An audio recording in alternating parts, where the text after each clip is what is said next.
Hey, what's up, everybody? This is Cam, aka the Honky Tonk Hair Machine for the Rugged Revival podcast. Who am I with today?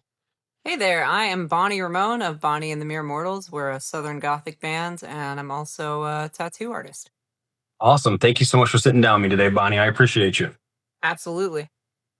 So, I always like to kick things off with this question because I feel like it kind of gives us a little peek behind the curtain about who you are.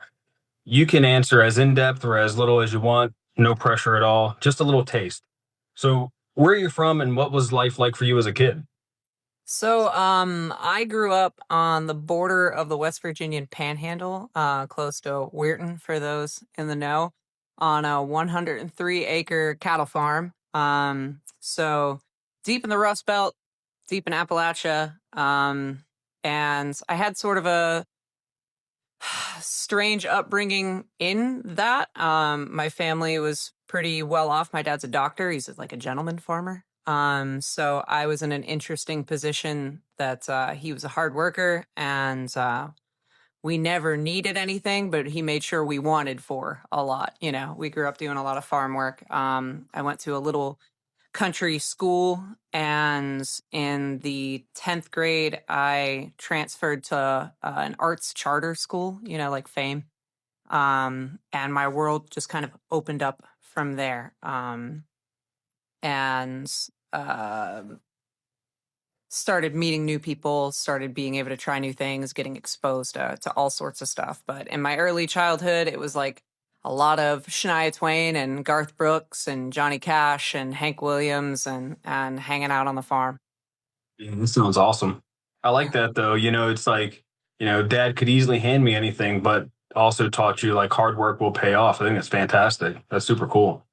Thank you. I was also already definitely a goth, so I was kind of a little goth Anne of Green Gables running around. I didn't want to listen to any of that country music. I, Yeah, wanted to get into The Cure and sit in a tree and read Edgar Allan Poe, you know?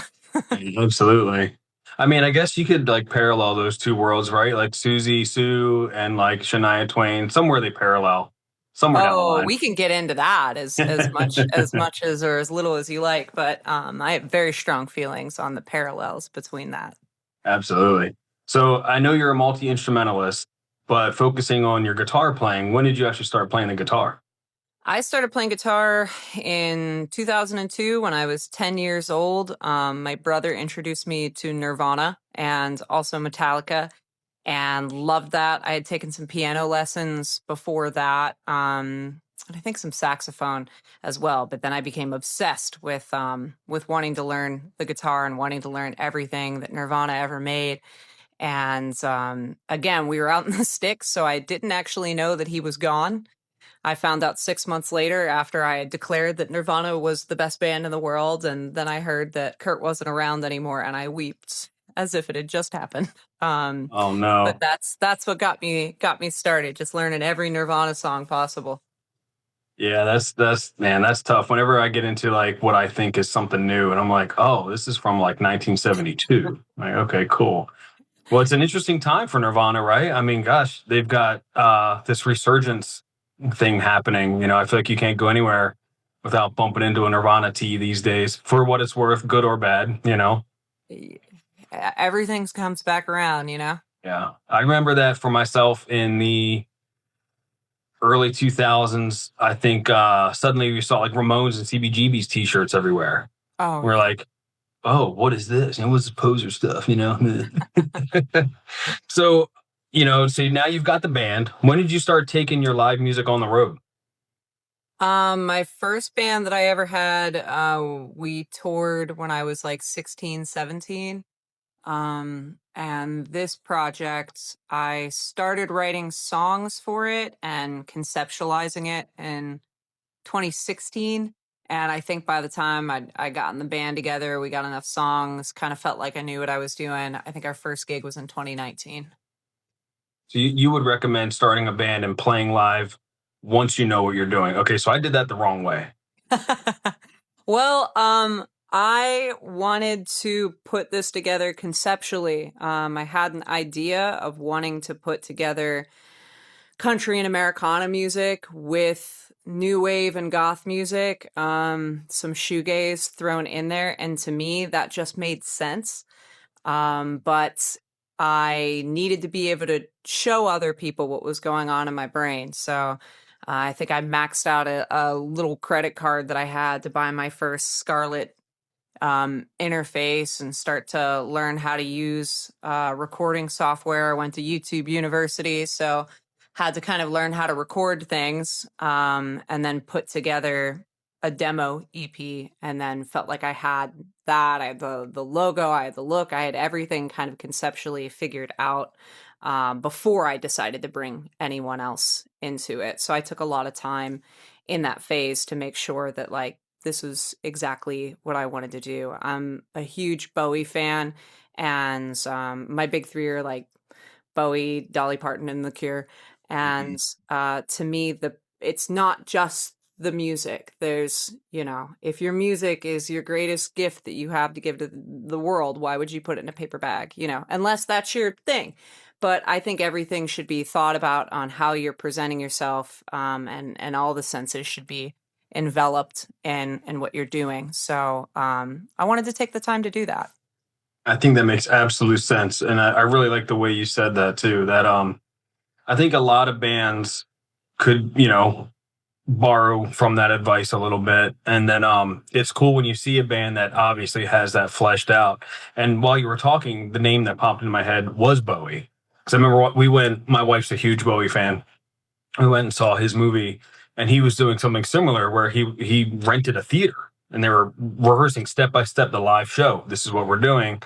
And some people can say, "Oh, it's choreographed, it's not raw," but you're going to a show. I want to see the show. You bought your ticket, and here's the entertainer. So there's a lot of theater to that, and no, I think that absolutely makes sense. Even to back it up, the Ramones similarly did the same thing. They practiced in Arturo Vega's art studio, the way they would do it live, and I think it's brilliant. Where If the visuals didn't matter, people wouldn't try to sit in the front row, right, and choreographing things. Okay. Like yeah, you're adding to the performance. We're performers, absolutely. whether you make choices or don't make choices, whatever you're doing, that's the choice. If you make the choice to get up on stage with what you would normally wear, then that's a choice you've made. And maybe that's what you want, but why leave anything to not think about if it's something that's important to you? Why should anyone else? You should be your biggest fan. If you're not putting the most effort in, why would anyone else want to listen to you? That's right. And I've even been in the green rooms for a lot of bands, and I won't mention any names at all, where there was even a little pushback. Some folks were like, "Oh, I gotta ask the singer if I can wear this on stage," or they went and asked for permission for. It's like, look, man, if we're selling a brand at the end of the day, even as punk rock or outlaw country as it may be, we're still selling a packaged item. And Right. it still needs to look, if I'm putting my name on it, I want it to look a certain way. I want it to sound a certain way. And if I'm going to put my stamp on it, I got to stand by it. I mean, folks might feel that in a way that's commodifying yourself, but the second you step on that stage, you're commodifying yourself. So do that the best way that you can, and in a way that is out there in the way that you want. So I like to be I like to really dive into those things. And Bowie, yeah, I mean, he's one of my all-time favorite artists. Would he sound just as good without the whole get up and the whole spectacle? Yeah, but is that like it's hard to divorce it. It's all one big package. He is art, from the visual to the movement to the music to the presentation to the acting. And I really admire that. Yeah. And I would parallel that with when you're listening to a record, the things that you're picturing in your head are what's happening on the record. You're picturing Ziggy Stardust. You're picturing even Zach Wilde from Ozzy Osbourne's band. You're picturing him standing on those monitors and whipping his hair around, and there are certain visuals that stick with you. Especially like your upbringing. I will always picture Joey Ramone standing there punching into the air, singing along to the songs. There's something to be said about that, and a much bigger conversation we can get into later at another time is even like with AI music. It's kind of like, if you didn't know. I actually ask my kids this all the time. if you didn't know what those sounds were being created by, like, what do you think a guitar solo is? Like, what do you think is happening there? But your mind pictures a guy playing a guitar solo. But if you didn't know what a guitar was, you'd be like, what is this weird ass noise happening here? Well, AI music can't perform live. True. It can't go on tour. It can't sell tickets. For now, we'll see. We'll see what happens. So I do want to detour a little bit because you've actually already answered a lot of the influences questions. Can we ask about your tattoo work for a hot minute? Yeah, absolutely.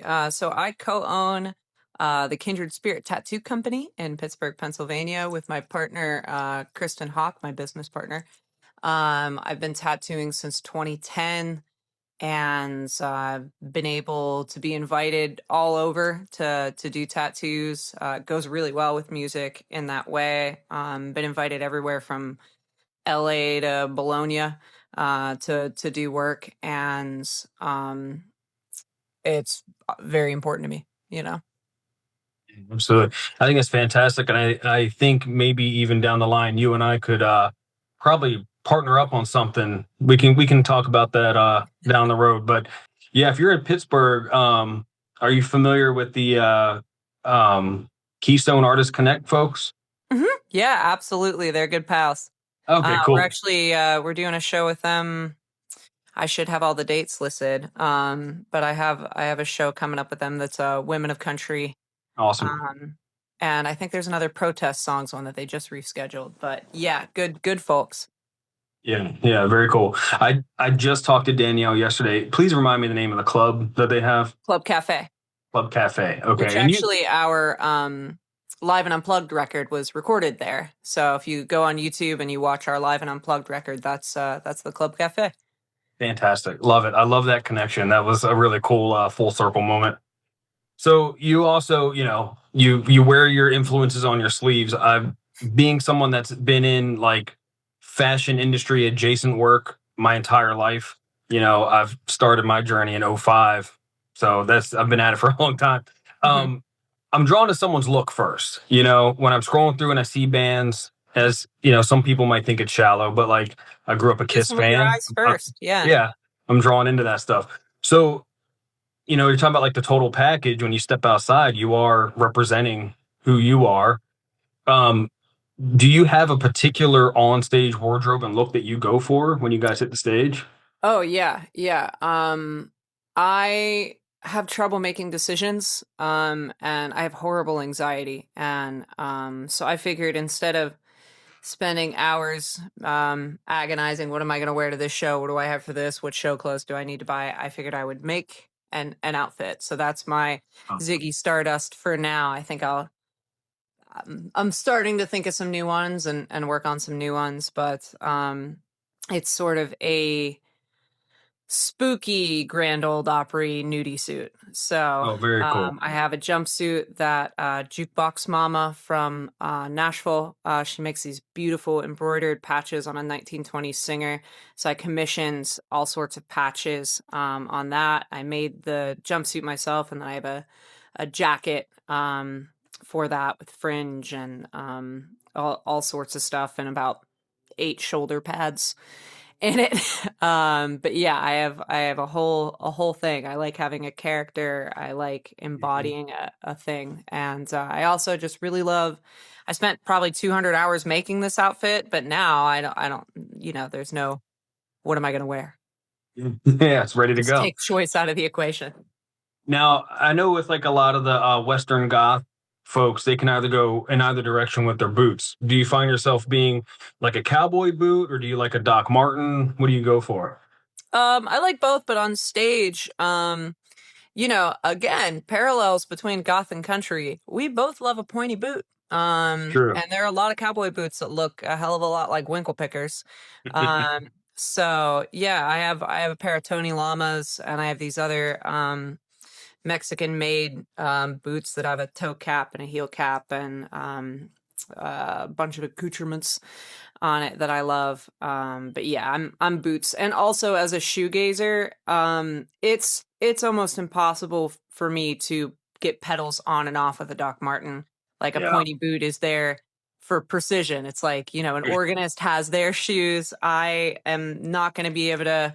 I have 4 reverbs on my board, and I'd probably, it'd just be a feedback loop. I think if I were wearing Doc Martens, trying to shoegaze and dance my way around.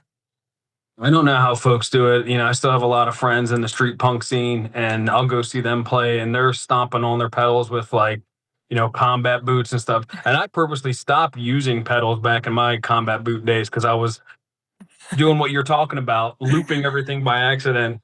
Well, I The can pointy toes actually themselves. my pedal board's sitting right here. I can show you. For those of you just listening, you'll have to pull it up. But I still do use an amp modeler, but I am Wow. insistent on on still having a bunch of boutique, Mm. baubles. And I think it comes down to like, yeah, you can emulate certain things, but the way we all decide to play is what brings us joy. You can have the best guitar in the world. If you play it and it doesn't inspire you, then it's not the best guitar in the world. So if I have some $15 chorus pedal that I bought at a garage sale that I love, then that's the best pedal. It's the one. Yeah, I'm with you, man. I stopped worrying about the name on the headstock a long time ago.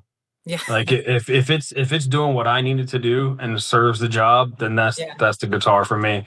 Yeah. So let's also take another segue here. Your makeup palette is fantastic. What's the makeup brand that you go for? Oh, all over. I use a bunch of drugstore garbage and Mhm. everything in between. Just whatever works. Similar, right? If it does the job, then let's do it. Yeah, That makes yeah, yeah. sense. Very cool. Who would you say is the biggest influence for your current hairstyle? When I first decided to cut my hair like this, I had a picture of Jareth from Yeah. the Labyrinth, of Elvira, and of Joan Jett, and I said I want to put these into one thing. And I've been doing that for years, and then I realized that as I sweat on stage, that it gets bigger, kind of like a Studio Ghibli, like Hayao Miyazaki, and That's it would awesome. get horrible and hot. So then I started shaving out the sides so that There you it go. stayed a little bit cooler and kept its shape better. Some venting. Yeah. And yeah, that's just been my signature look for a while. I also on stage will do a beehive. So sometimes that's nice just because you don't get hair anywhere. Mm. It's just set. Don't need to worry about it. I will say though, stage fans are my enemy. It makes it look like I'm wearing a toupee and it's being picked up. So can't do that. We'll write that down. We'll tell Write that down. Write Club that down. Cafe, no stage fans. It's funny because in I think '05, '06, '07, somewhere in there, um, we were getting the first kind of wave of like the fashion mullet from Barcelona. Mhm. And believe it or not, I had your hairstyle a long, Awesome. long time ago, but I thought it was Pictures a where it Motley didn't Crue. happen. Send me later. I gotta find them, because I was like, I had hair at some point, and Yeah. yeah, we thought I was in Motley Crue for a long time. That's a whole other adventure. Um, so like I said, I like to keep it kind of short and sweet, and you and I could talk for a long time. We have a lot of similarities here. Do you have anything you want to promote for either your solo stuff or your full band stuff coming up? Solo, full band, same thing. Sometimes Bonnie and the Mere Mortals is just me. Sometimes it's 7 folks. Sometimes it's 2. And we have a lot of different arrangements that we use for different situations. We try to fit Mhm. the bill well. But we have a number of things coming up. We're playing the Festival of Friends out in Oregon in July. We got some West Coast duo dates coming in and around that, maybe possibly Denver too. We'll be in Denver in September, and then we're off to Americana Fest. And in between that, we got a number of Pittsburgh dates sprinkled in and amongst that. And also, the most consistent thing is our live stream show. It's called By the Bonfire, available on YouTube, and usually it's every other Monday. So you come home from work, you don't have to leave your couch. You can just sit and hang out with a couple of songwriters and hear some tunes. Sounds great. Where can we find you on the social media platforms?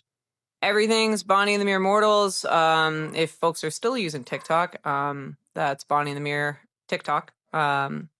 and we're Bonnie and the Mere Mortals on everything else. We're up on Spotify. Our album Take Me to the Moon came out about, I don't know what time is anymore, less than a year ago.